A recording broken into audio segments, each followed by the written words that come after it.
Well, hello, everybody. Good evening and welcome to a very special 2020 Pro Tour show. Now, as you can see, I'm joined by some very, very special guests. We've got two bosses in the house. We've got 2020 Pro Tour co-founder Chris Hansen down there. Chris, how are you? I'm good, Ian. How are you, mate? Oh, not too shabby, not too shabby. And, of course, we have the Major as well. So everybody on best behaviour this evening, please. John Major, how are you? Very well, thanks. Yeah, very good. Thanks, Ian.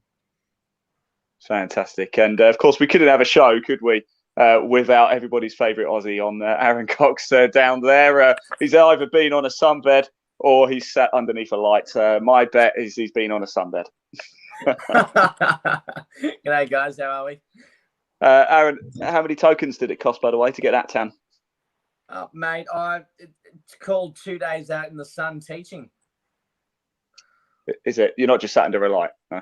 No. No, not staying under a light. No. I've got the light. What do you teach, Aaron? I had my halo on, but I was told to turn it off. What do you teach, Aaron?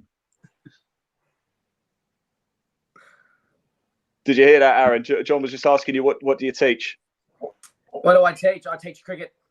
I teach cricket how to sandpaper and rough up the ball, and to get a bit of shine on the ball with mostly like 90 and 100 grade sandpaper. So that's what I try and help. That's why you won all those Ashes for all those years, then, eh? What you're saying is you cheated all the time. Anyway, look, we are here, of course, to talk about the 2020 Pro Tour. What a season it's been so far. We've got a few highlights to play of what's happened so far in 2021.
Oh, look at that. It's amazing how quick the season goes, isn't it, already? A few familiar faces there as well. Chris, you saw yourself there, a few memories there?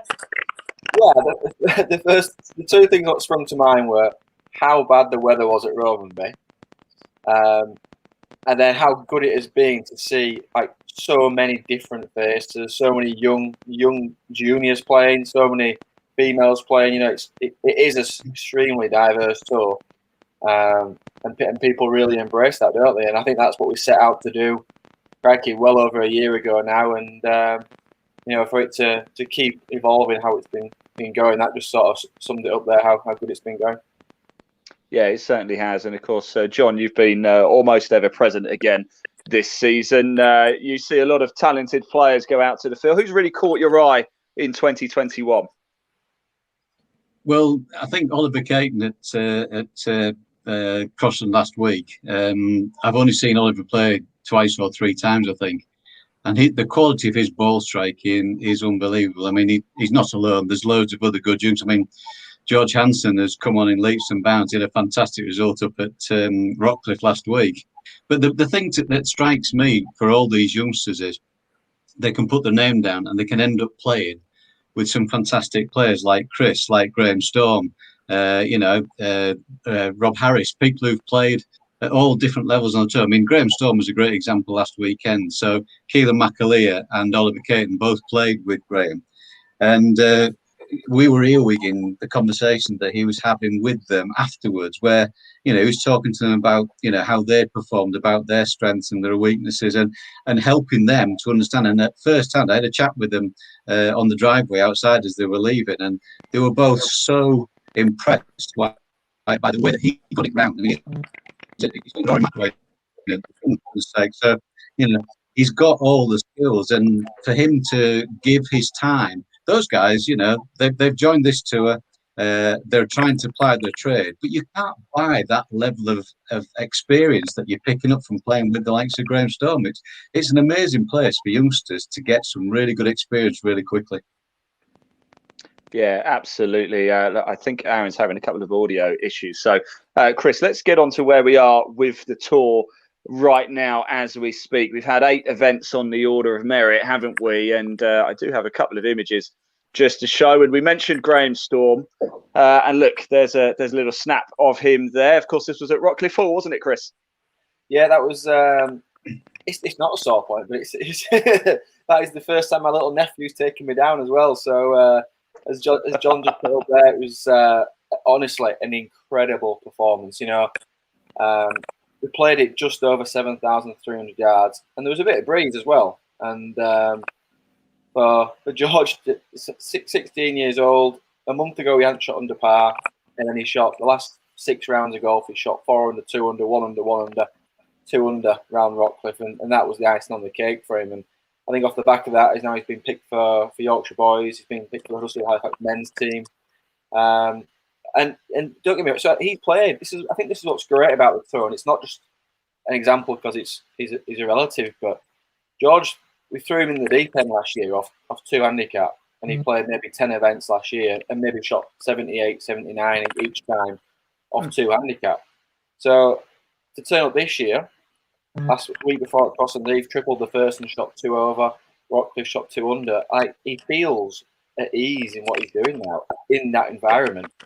So for him now to go and play a junior open at Cross and Leaf or even a men's event in the local event, he's way ahead. And I think that's what I would like to say in the next 5 to 10 years. The female players who have been buying their trade now as amateurs on the 2020 Pro Tour and the Clutch Tour, they've been throwing themselves in there. They're not there to win prizes. They're there just to try and win and compete. And this is like tough skills now, and they're competing at the highest possible level they can. And I think they're gonna be fierce competitors in. And for me, I think the English mini tour game is way above from what I can gather any other country. So for these girls to be at that level so early, I think we're going to have a strong ladies European tour in England in the next sort of 10 years. Yeah, certainly. I think we've lost Aaron, haven't we? I know the rain down here. I'm in the south of England in Berkshire, and the rain, we've actually got storms down here, so it's playing absolute havoc. I don't know what it's like. I know you 3 gentlemen are all up north, aren't you? So Aaron, is it a bit wet out there? Is it? Where was this? I'm just weather-wise, what's it like out there? Is it raining up there? Is this rain causing a bit of havoc with your signal because it's chucking it down here? Mate, I've actually had sunshine for the last 3 days, so unfortunately I've got no idea why I'm getting technical difficulties, but I'm back on. I have to say that, if you're talking about weather, Romanby, that was the cake. I've never played in tougher conditions in my professional 17-year career than Romanby Golf Club on early back in May. That was brutal. There was a clip in that video, of course. Well, there's a few clips from Romanby actually, wasn't there? And we've never filmed in such conditions. And I must say a personal thank you actually to you, Chris, because you might not know this, and to Kia Bury actually, because we did some filming out of the Kia because it's the only place where we can stay dry. But look, let's talk about Romanby, because that was a fantastic event actually, wasn't it? Despite the weather, but people still got involved, didn't they? And it just really shows for me that the appetite for competitive golf is there. And of course, Aaron, you've played almost every tournament in 18 months now of 2020 Pro Tour. What why do you play so much 2020 Pro Tour? What's it doing for your game and your career and prospects going forward? Oh, look, for me, it's been a great avenue for competition golf. I mean, obviously, being a club pro, I can play a lot of pro-ams, but unfortunately, the pro-am schedule of the Northeast Northwest PGA doesn't always play well to my schedule at work. Most of the pro-ams up here are on Fridays. I work in the shop 12 hours on Fridays, so I can really never get out and play on a Friday. So I actually moved my entire schedule when we came back out of lockdown. I moved my entire schedule I used to do Monday classes and lessons on Monday night. So I always used to be an absolute pain and ask Chris every week, can you give me an early tee off? Can you give me an early tee off? So I moved my classes to have a full Monday off so I can play whenever. But for me personally, it's been a great avenue for me for competition golf. I think it's great that I get to play against the young guys, but also it's the likes of playing with, never I would have ever thought of playing golf with Chris Hansen or the likes of Nick Poppleton, Nick Marsh, Nick McCarthy, those, even Graham Storm. You look at those kind of guys that are out there playing Euro Pro golf, playing Challenge to even like Andrew Wilson, who, and I watched with my own eyes at Roamby, that guy shoot 3 under in 50 knot winds and rain coming sideways. So for me, the experience is it's priceless, but also I'm just too much of a competitive person not to play. And, I say this to a lot of people that the 2020 Pro Tour has just been absolutely brilliant for me personally, because it gets me playing every week against guys that are way better than me, that play more golf, that are way more talented. But then for me, that gives me a step up when I do go back and play pro-ams against other, the club pros of the PGA champs, the English PGA qualifiers and champs. That gives me a big leg up because I'm putting my game to these guys that are playing tour events, and then I can then step up and play against like the other guys when I go back to playing pro-ams, and I can really step up and play. So it makes my game sharper, makes me more competitive. And look, I can't speak highly enough of it. I mean, I'm a massive, I'm #1 fan of Chris and the guys of 2020 Pro Tour. Well, Aaron, you say all that, you say players who are way better than yourself. Of course, it wasn't so long ago, actually, that you were paired with Chris down there, where you were at the Cleckheaton pairs. And from what I understand, you carried Chris for most of the rounds. But of course, no, definitely not. No, look, Chris and I, we worked really well. I think obviously because we both actually, well, I think as well because we both played well. And do you reckon, Chris? Like we actually both really hit the ball well. You sunk a few great putts. Whenever I was out of the hole, which was 2 or 3 holes, Chris was always in the hole, and then he did that a few times. I was always then chiming in. So I think it was great, wasn't it, Chris? Yeah. My biggest memory was the 5th hole, the par 3, so the one behind the sort of like feature hole. Yeah. And we've got I've 3-putted it from like 40 feet. So like Aaron's got 35 feet, big left to right sloper. So I've put him under a bit of pressure here because I have 3 whacks, so he has to 2-putt. So I'm turned around, I don't dare watch. And I think to be honest, I was probably doing some social media on my phone or something. And I've turned around, I've just heard this almighty cheer, and it was like Tiger Woods running across the green, giving it the fist pump. And he's holding it from 35 feet across the green. So that was great. So, I did get a text from a few friends of mine in Bracknell in Berkshire saying they heard it, actually. They heard you, Aaron, on that rule. See, the ground rumbles when I run on the. I'm only 9 stone, but geez, I'll tell you, this country will hear me, mate. 9 stone. Look, I'm delighted to say, actually, we're joined by Ben Davies is here as well. Ben, how are you? Yeah, I'm doing well, thank you. How are you? Not too bad. Now, you just locked up the shop there, haven't you? You've been a busy boy today. I have, yeah. I've been here since 9:30 this morning. Wow, cop, that's a long day, isn't it? Jeez. Now, Ben, we're just catching up about the season so far in the 2020 Pro Tour. Just tell us about how it's gone for you so far. Bit of a mixed bag, to be honest. A few good scores, a few bad scores. It's been tough courses we played there, to be fair. So But yeah, I'm happy with the start I've made. Fantastic. Well, look, let's come back to this year, shall we? Because we've got the order of merits for the 2020 Pro Tour this year, and let's start with the amateurs because we've touched on that a little bit already. Here's how things stand now after 8 events, heading into Monday's event up at Moor Allerton. Ben Rhodes, obviously at the top. George Ash, Joshua Berry, George Mason, Stuart Easton, of course, Chris, a winner actually on the 2020 Pro Tour this year. The first event at Huddersfield, wasn't he? Yeah, outstanding. Yeah, I think, and again, it just goes back to what I said about the female players who have thrown themselves into the deep end, and in 5 years' time they're going to be fierce competitors. And Aaron, are you typing on your keyboard?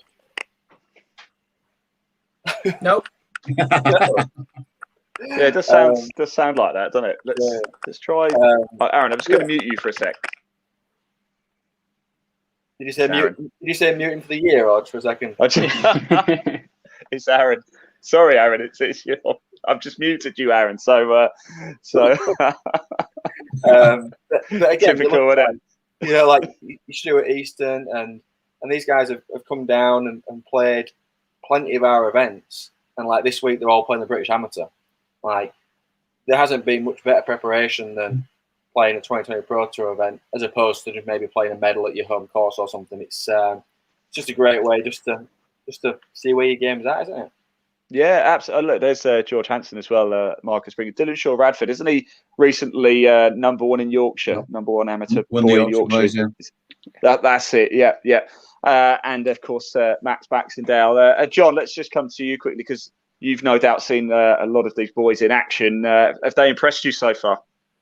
Ben Rhodes is very, very good. Again, I tend to see everybody tee off on the first, and then after I finish, I go and walk out, and I've watched Ben play quite a few, and as Dylan Shaw Radford as well, George Mason, those 3, as well as Oliver, but I haven't seen much of Oliver. I mean, they really do stand out. But if you stand there and watch all these guys, you're hard pressed to tell who's a professional and who's a top amateur these days. At one point, you could tell because of the way that the pros carried themselves. But these kids, they see how pros carry themselves. They see how to react and respond.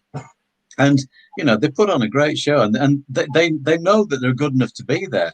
They're not there making up the numbers most of the time. I mean, some guys are there for the experience, but these lads genuinely think that they can shoot the same numbers as the top end pros, and they've got confidence and they've got the game to go with it as well. It's just fantastic to see, and they're certainly ball strikers. I mean, I stand on that first tee, and very rarely do you see a rank bad shot. They can all hit the ball. It's ultimately how they get it around the course, and some of them are very, very good at it. There's, as we said before, I think you mentioned it before, Chris. Certainly for the ladies, but for the boys as well. The future of golf is in pretty good shape, isn't it? And as we said, Stuart Easton, of course, a winner so far on the 2020 Pro Tour this year, an amateur. Oliver Caton, of course, a winner on the 2020 Pro Tour last time out at Crossland Heath. Let's just touch on the pros as well, because there's rather a lot up for grabs for the pros. This year it's done slightly different, the order of merit, isn't it? Last year it's done in a point system. This year it's done on money. And Dan Brown, the big mover and shaker after Rockcliffe, he now takes the lead in the order of merit. No surprise to see Nicholas Poppleton in there as well.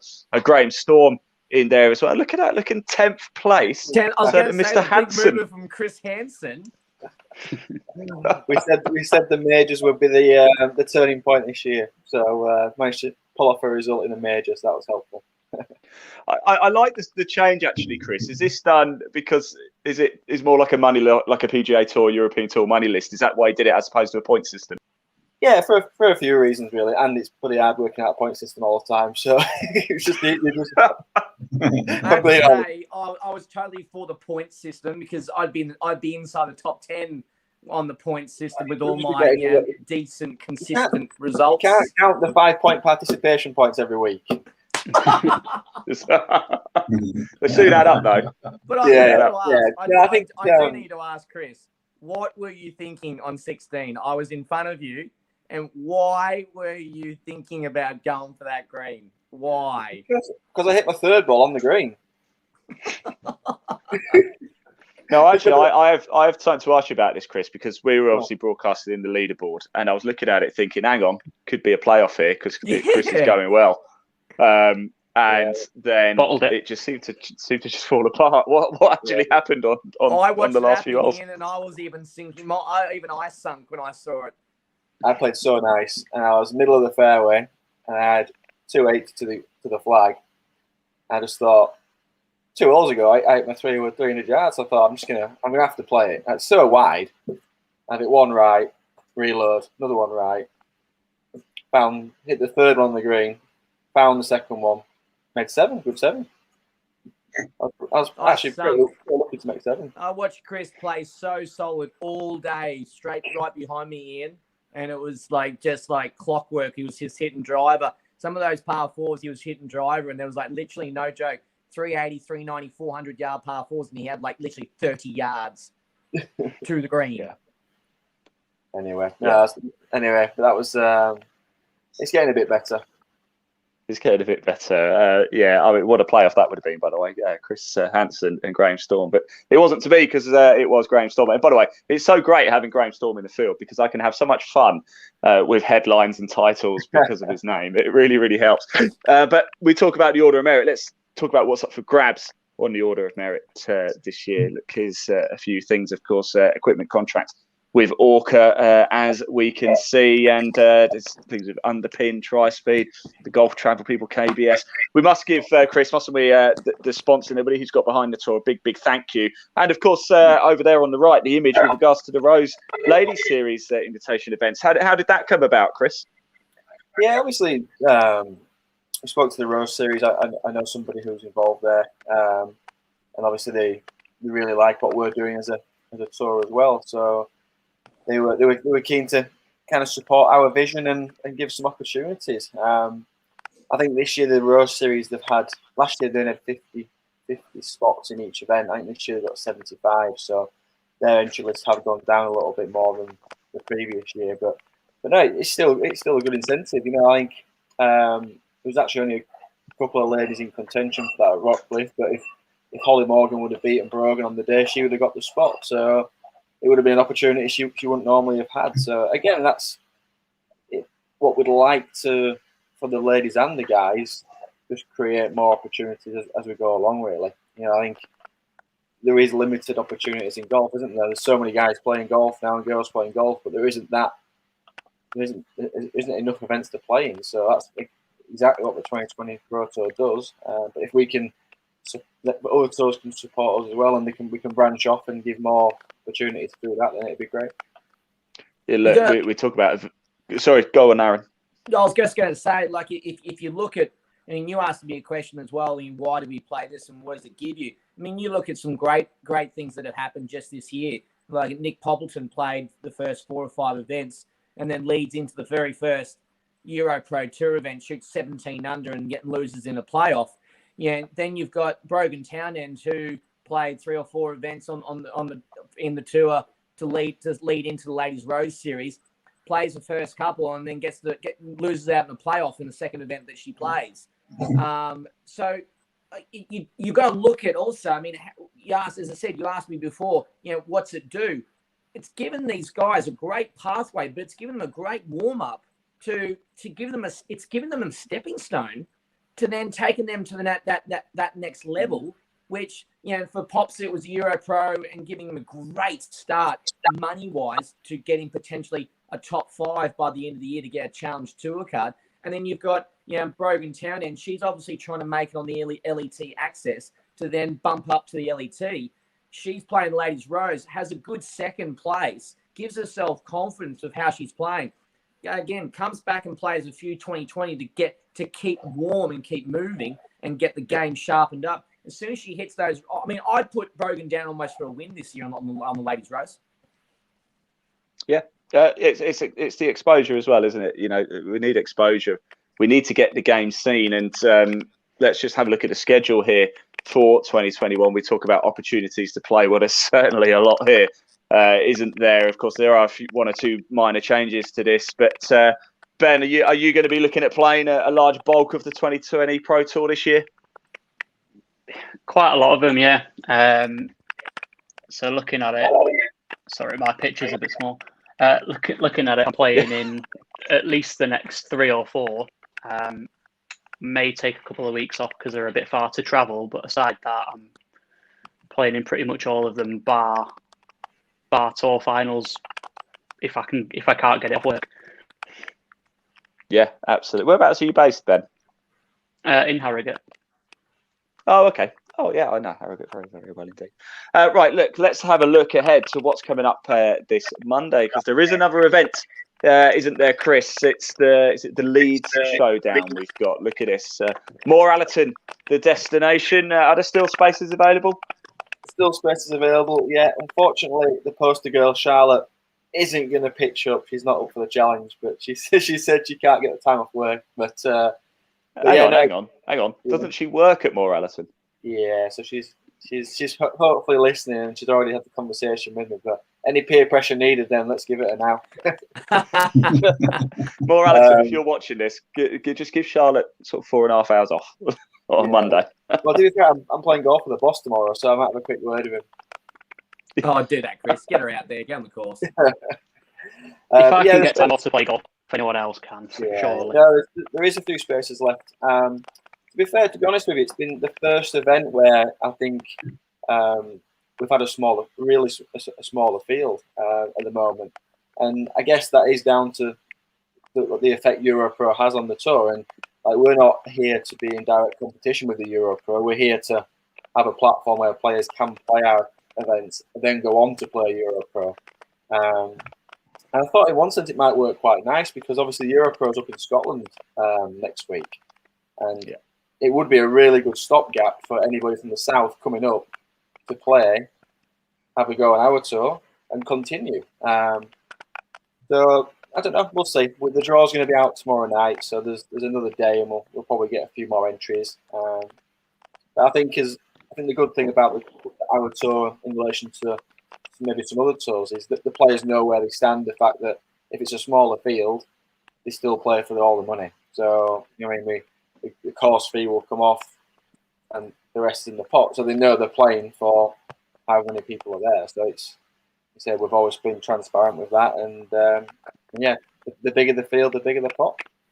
Yeah, absolutely. Well, look, if anybody is watching this and fancies having a crack at the 2020 Pro Tour, there is a link in the body of this broadcast, wherever you're watching it from. Do click it. It will take you straight through to the 2020 Pro Tour. And I assume you can sign up that way, can you, Chris, just from the website? Yeah. Obviously, it's open to amateurs under 5 to play in the Pro Tour event, and at Morallerton there's actually a category for over 5s as well to players enjoy the tour experience too. Fantastic. Unfortunately, John, I believe you're not going to be able to make it, though, are you? No, I'm going to have to self-isolate for another 8 days. I haven't been in contact with the person who's got to cover the results. So it'll be decorating for me, unfortunately. So perhaps Charlotte might like to do the starting, Chris. Yeah, maybe so. Yeah. We'll. Won't be the same, John. Won't be the same. We'll have a replacement, but it won't be the same. Well, yeah, it's a real shame, because I enjoy it so much. The buzz that you get from just mixing with these guys, both the amateurs and the pros, it really is. It's so enjoyable, I can't say how much I enjoy just talking to them, and every single one of them, they're all fantastic. They've all got a line to give you. They've all got a bit of crack. It's just a great friendly tour. And youngsters coming along, will find that it's not intimidating. It gives you the experience. It gives you the first tee nerves and everything. But once you're actually out there playing, they're still playing for their place. They're playing for their pride, and it's a fantastic learning ground. And I love watching them. Absolutely love it. Yeah, it's fantastic stuff, isn't it? I think Aaron just needs to go put another 50p in a meter, and he might be coming back. Ben, can I just add one thing, Ian? Yes, of course. We talked about the ladies, and of course we're getting 1 or 2 spectators coming back in, and wanting to watch. And when I'm walking around, when you actually listen to the people that are watching, they're impressed by the way that the guys play, but they're even more impressed by the way that the girls play. Ladies, girls, whatever. I don't want to be politically correct or incorrect about this, but they are so impressed. I mean, there isn't a single woman who's played this year that you haven't thought, gee, she hits the ball well.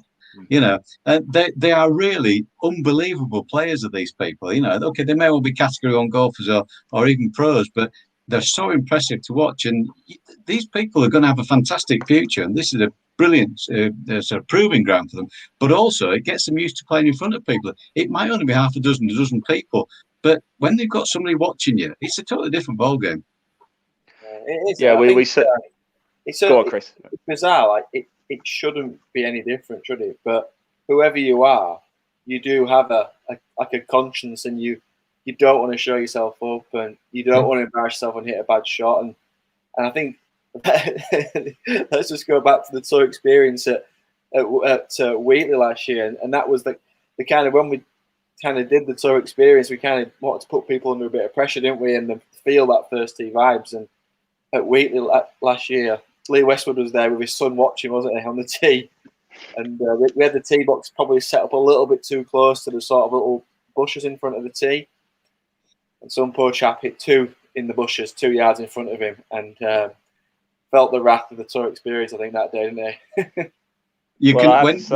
When they enter the tour experience, and they know that they're going to be playing off the pro tees, but when they actually walk onto that first tee and just see where the pro tee is often, in comparison to, say, the medal tee or whatever, you can visibly see the colour draining from people's faces sometimes. But then again, that's what they're coming for, and that's what we're trying to give them. We're trying to make them understand golf's a difficult game, but it's a lot harder when you're another 100 yards back. I'll just throw something else in there as well. Oh, Aaron's gone again, but something you captured on camera. I think Sam Bairstow's, I'm just looking now on Facebook, I think Sam Bairstow's actually watching. And obviously, that was at Wheatley as well, wasn't it? And you were following Aaron, Sam, and Sam Brown, and they had four hole outs in one round. In one broadcast as well. It was quite incredible, actually. Aaron will remember that if we can get him. Aaron, just talk about Wheatley, and we followed you around. I think we might have even stuck the mic on you, and we had those 4 hole outs in sort of half an hour. It was incredible, wasn't it? Oh, yeah, mate, it certainly was. Like I played with Sam Bairstow and obviously Dan Brown. And, Sam's watching. Sam's watching, Aaron. Pardon, sorry? Sam's watching, I think, on Facebook, it says. Oh, is he? Yeah, well, I mean, hey, I was very, very impressed watching the way he swung it. I mean, the way he's like 21, 22 years of age, and he hits the ball a mighty long way. But, I mean, for the timings that Ian was there watching us, and just after we started the second round, Sam holed out from the bunker for eagle, and then I chipped in, and then the next hole, the par 5, Sam holes out from a 30, 35, 40-yard bunker shot when, like, Chris, you were over on the tee. And then 2 holes later, Dan, he's chunked his 3rd shot into the bunker next to the green and then holed out for birdie from the bunker. And Ian's just walking with us going, yep, that's great. I'll take that for the highlights reel. Well, Aaron, just very clever producing. Obviously, I picked my timings very intelligently there. Just going back to Wheatley, actually, John, as well. We were talking about the tour experience there. And certainly the events from last year. We weren't at Wheatley last year, but we were this year, and we did see somebody hit it straight into the ladies' tee box in front of us, didn't we, as well? Yeah, live to Golf Monthly and Today's Golfer, and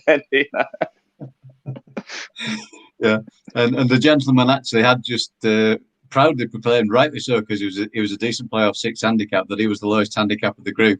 But fortunately, he did actually cart it straight into the markers boards around the ladies' tee. But to be fair to him, he got a really good bounce off onto the rest of the tee, and he absolutely stonked a 3-wood about 20 yards short of the green. Yeah. So he did make up for it a little bit, but it gets to everybody. Yeah, it certainly does, and that's what we love about the sport in general, isn't it? And certainly the 2020 Pro Tour.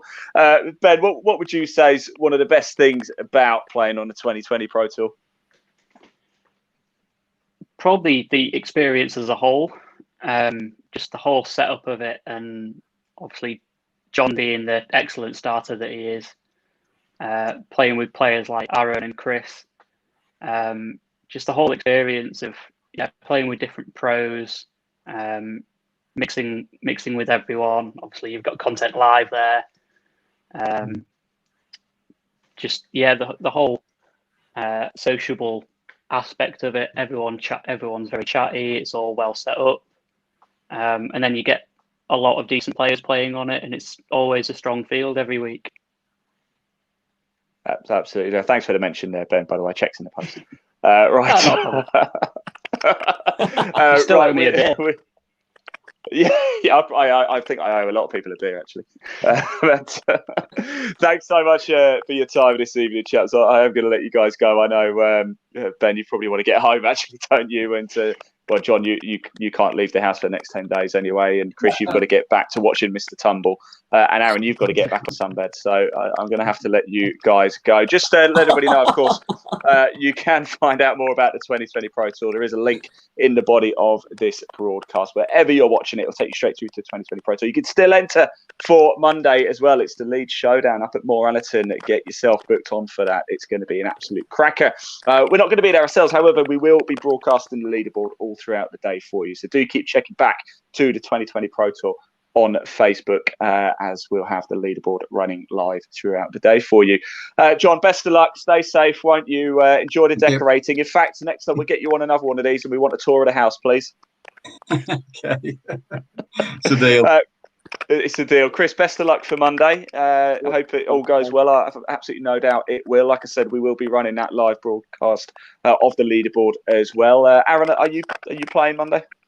Yes, I am, mate. Yeah, definitely playing Monday. I'll hopefully play and give you something to actually, put the leaderboard up and hopefully see Aaron Cox at the top sooner or later, mate. Aaron, fantastic. You will be the leader in the clubhouse. Oh, excellent. Good to know. He is first out. First group, then. You won't be the same without the major calling my name. Ben, are you playing on Monday? Are you heading up to? Well, I suppose it's close to Harrogate, isn't it, Morality? Yeah, it's not too far away. It's about 20-25 minutes from me. So yeah, I'll be down to play. Yeah. I actually think they're playing together. Oh, will we? Yeah, I think it's you two and Callum, I think. Excellent. There you go. Happy days. There we go. Well, there we go. Right. That means I'll be the leader in the clubhouse then, surely. Professionals only, I'm talking about here. Oh. It sounds like there should be a side bet going on there. I think there should be a side bet, I think. Yeah. Yeah, of course, we don't condone gambling here at Content Live Golf. But if you do want to have a bet, they're on Sky Bet. So go over and have a little punt. And if there's any betting companies that want to sponsor 2020 Pro Tour Content Live, then we're here. Yeah. The 2020 Pro Tour side bet tournament as well. Yeah. I do have an account with Betfair, so Betfair if you're watching. Right, so guys, I must leave go now. I really, really must. Best of luck for Monday, guys. Enjoy. Go on, Chris. Sorry, go on. I'm going to touch on that betting conversation. The Crossland Heath one when Oliver Caton won, and I'm pretty sure I'm speaking to everyone. It was close to a 15 to 20 grand payout for Sky Bet on that win. Oof. That is insane. One of the members took at least 4 home. And one of his relatives had 100 each way on him, at 125 to 1. Wow! Yeah. Wow! Good on him. Oh, hats fair off. play. There's a tip of the hat. Yeah, it was a hefty. My message to the Sky Bet guy was, "Have you lost your job?" Anyway,